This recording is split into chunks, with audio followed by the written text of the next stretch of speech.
en un anuario del Liceo de Cervantes, ¿no? Yo estudiaba en tercer elemental, encontré una foto en esa época de Camilo Torres vestido con sotana, ¿no? En una fiesta del colegio, de exalumnos. Y a mí me llamó la atención esa foto porque hay un cura, ¿no es cierto?, con sotana y todo, siendo alumno. Yo pensaba que los curas venían como de otro mundo, ¿no es cierto? Un cura que estudiaba en un colegio, un tipo raro, man. Cuando un amigo me dijo, oiga, ¿por qué no conoce al cura Camilo, que es un cura muy interesante? Ay, por ahí lo he visto, ahí se mete ahí lleno de estudiantes que dan conferencias, pero yo, ¿para qué? No me interesa. Diciendo eso, a unos 10 metros venía un cura boleando sotana, se usaba sotana en esa época, con un maletín de cuero más propio de un profesor europeo que de un cura de por aquí. Y llegó todo sonriente y me lo presentaron, no había otra alternativa. ¿Qué tal? Mucho gusto, ¿cómo está?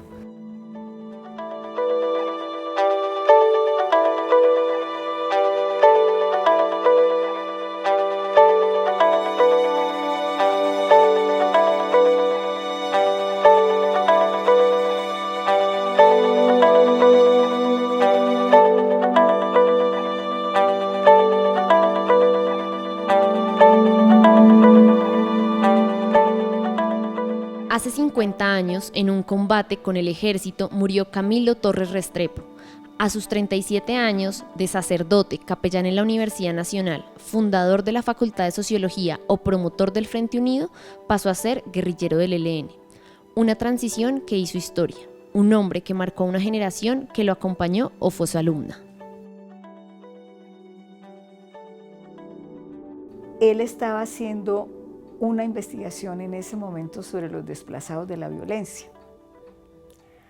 Y yo fui encuestadora en esa investigación.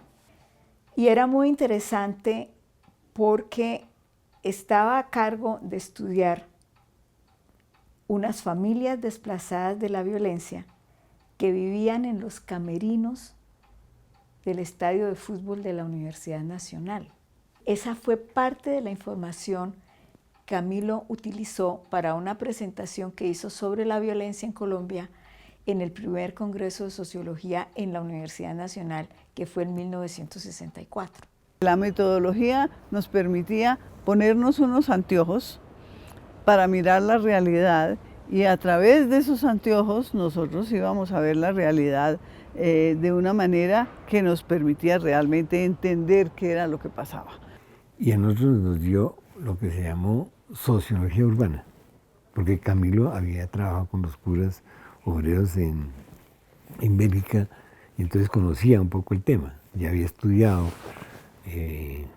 barrios en Bogotá. Gran parte de la práctica la hicimos en el barrio Tunjuelito, que fue el barrio que Camilo trabajó y luego lo trabajó mucho más en la cátedra de Sociología Urbana, que también yo fui estudiante de Camilo. Y fue la primera vez que realmente yo fui a un barrio del sur de Bogotá. Como profesor, como académico, no tuvo vínculos conmigo, creo que con nadie. Camilo no era un profesor, ¿no es cierto? Camilo era un político activo, ¿no es cierto? Camilo era una persona alegre, inteligente, viva, chistosa, echaba chistes que todavía no recuerdo, era amigo de todo el mundo, tenía un carisma extraordinario, nadie se podía sustraer a él realmente. Él creó una comunidad que se llamaba la Comunidad Cristiana de Jóvenes, fue lo primero que hizo cuando llegó a la Universidad Nacional, como párroco de la Universidad Nacional. Y entonces empezó a traer estudiantes de los que estudiaban en la Nacional para que crearan esa comunidad, y era como para discutir cuáles eran los principios del cristianismo frente al amor y frente a la vida. Y yo, pequeña, pues curioseaba. Nacido en Bogotá en febrero de 1929, en una familia acomodada, sus primeros años los vivió en Europa, pero luego de hacerse bachiller en el Liceo Cervantes optó por volverse sacerdote. Se ordenó en 1954, estudió sociología en Bélgica y regresó a Colombia en 1959. cuando se hizo parte de la Universidad Nacional.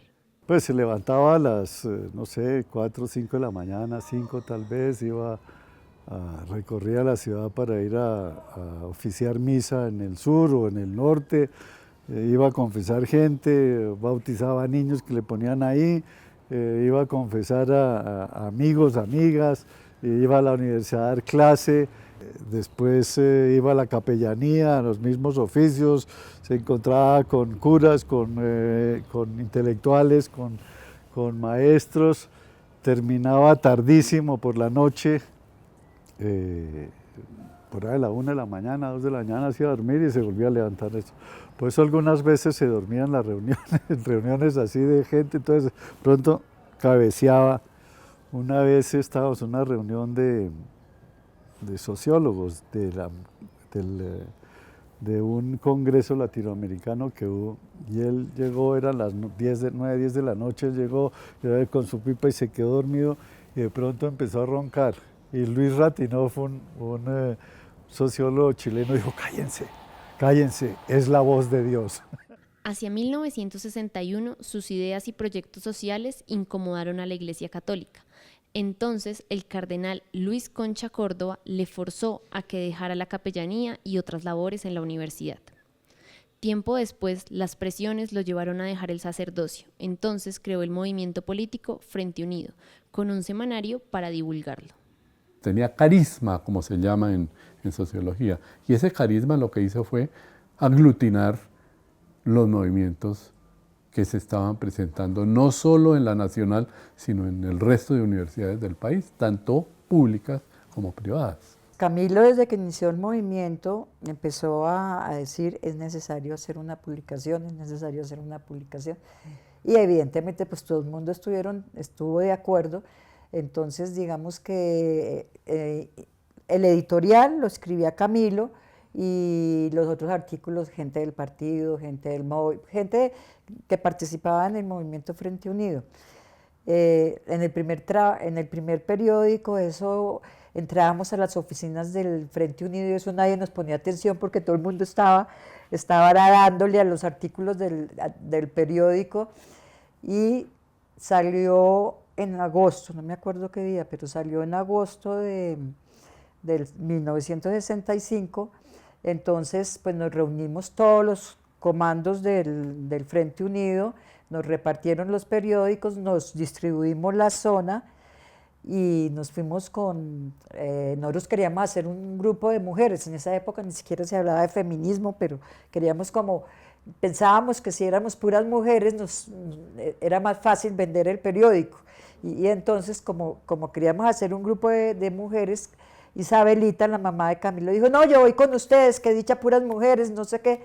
Y entonces salimos al centro de Bogotá, nos tocó a nosotros, y fue muy emocionante porque decíamos Frente Unido, el periódico del Frente Unido, y eso lo compraron, nos quedamos sin periódicos, por ahí a la media hora ya no teníamos periódicos, eso se vendió toda la edición. Eso fue una explosión que se distribuyó en todo el país, sobre todo.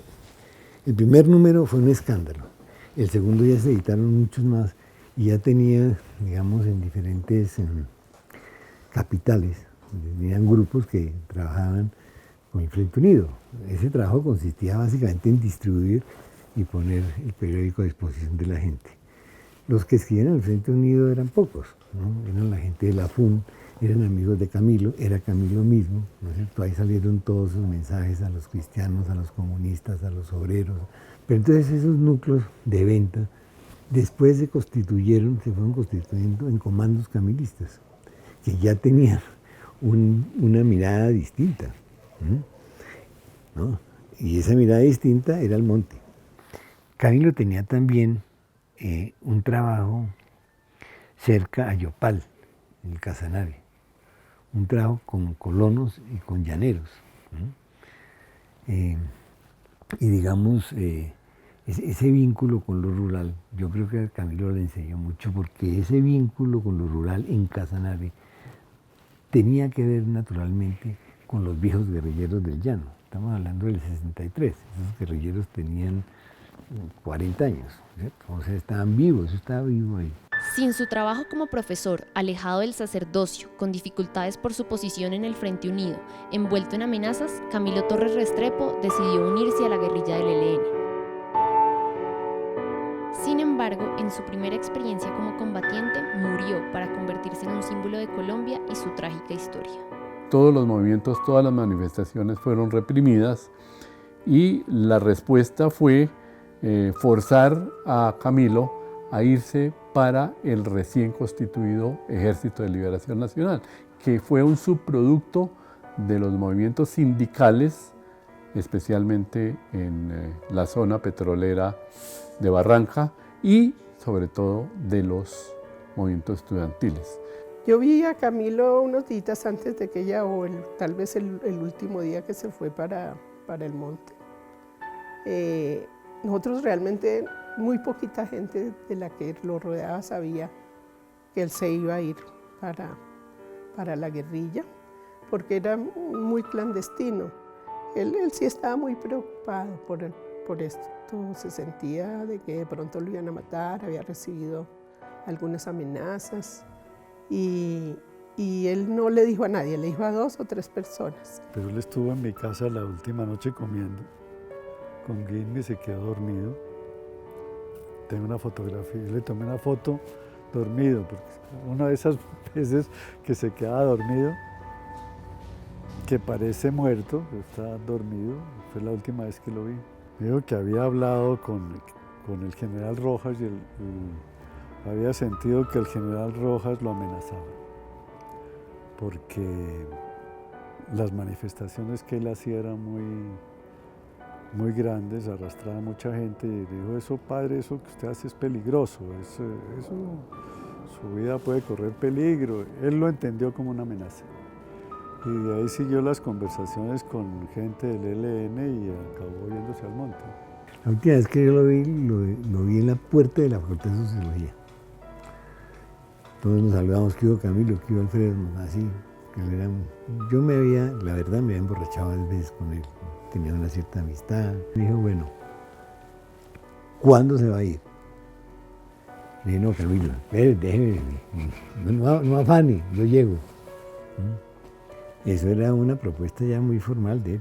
Yo creo que se dejó convencer porque él durante mucho tiempo no creía mucho en la lucha armada. Después ya de que fracasaron muchas de las cosas que él trató de hacer desde el punto de vista legal, como trabajar como hacer propuestas con el Frente Unido para la izquierda, como hacer propuestas de reforma agraria, de trabajar con los procesos de reforma agraria. Yo creo que él se fue como aterrizando, diciendo de pronto por aquí no es, ¿no? Nos fuimos como a finales de enero del 66 y cuando estábamos en Cuba, el 15 de febrero, estábamos en una isla y los cubanos nos empezaron a mostrar un periódico, a decirnos vengan. Y nosotros, ¿qué pasa? Y estábamos felices mirando la isla, estaba muy linda la isla, había cocodrilos. Entonces estábamos encarretadísimos y ellos llámenos, entonces dijimos, pues vamos a mirar qué pasó. Cuando nos mostraron la foto de Camilo muerto y nosotros, no puede ser. Todos quedamos, pues todos nos pusimos a llorar. Pasó lo que pasó por mala administración de la guerrilla, pusieron a Camilo, sin tener idea de nada, a robarse un fusil de uno de los soldados que habían sido muertos y lo mataron a él. Los que se subieron con Camilo fueron muy poquitos y todos ellos los mataron como un tiempito después de Camilo. Muchos de ellos fueron fusilados por el ELN. Muchos compañeros nuestros fueron fusilados por Fabio Vázquez. Hoy, 50 años después de su muerte, el legado de Camilo Torres Restrepo sigue vigente. No por el camino que le costó su vida, sino por su semilla de amor, por los más débiles, su contundencia para denunciar la injusticia social y su propósito de conciliar el cristianismo con la lucha por los desvalidos, los marginados, sus verdaderos compañeros en su aventura por la vida. Yo fui una alumna muy destacada y durante muchos años guardé mi examen final de metodología porque yo saqué 5 en la materia, ¿no? Eso me encantó y lo guardé, y en algún momento de algún trasteo, de alguna cosa, o se lo presté a alguien, se perdió. En este momento sería un documento maravilloso porque sería un comprobante de cuál era la metodología que Camilo nos enseñó. Yo recuerdo a Camilo yendo a fiestas con nosotros. Camilo era una persona muy alegre también. Le fascinaba estar con la gente joven. ¿Sí? Es que él también era joven. Yo creo que él fue un personaje muy significativo, muy importante. Desafortunadamente murió antes de lo que debía morir. Con la muerte de Camilo nos salvó a muchos de llegar al mismo sitio. Porque cuando la muerte de Camilo después vino la debacle del ELN, ¿no es cierto? La muerte de Víctor Medina, el problema con ARE, la muerte de Julio César Cortés, de Hermídez Ruiz, todos los estudiantes, los dirigentes de la FUN. Y además, la descensión o la volada, como la usted quiere llamar, de Jaime Arenas, ¿no? Que eran nuestros líderes, porque Jaime era el íntimo de Camilo. Jaime era el sucesor natural de Camilo, ¿no? Y su íntimo amigo. Y cuando Jaime matan a Camilo y después deserta al otro, ¿y esto de qué se trata? ¿Esto qué es? ¿En dónde estamos metidos? Para el país religioso, Camilo representa una revolución en la iglesia colombiana, ¿no? De ahí sale Golconda, de ahí sale el apoyo de un sector de la iglesia a la guerrilla, digámoslo francamente, se conoce y eso es así. Y esa línea de Golconda, esa línea de los curas de izquierda, que eso llegaron a tener obispos, por ejemplo, el obispo de Barranca, Monseñor Serna, era compañero de Camilo en el seminario, y fue un conjunto de curas muy radicales, ¿no? Camilo había llegado fácilmente a ser cardenal, de buena familia, ilustrado, carismático, ¿no? Camilo, si hubiera seguido en la iglesia, había sido cardenal o por lo menos obispo común. Desde el punto de vista político fue un rompimiento muy fuerte, no solamente con los partidos tradicionales, radical, pero también con el Partido Comunista. Yo creo que Camilo no confiaba tampoco en ellos.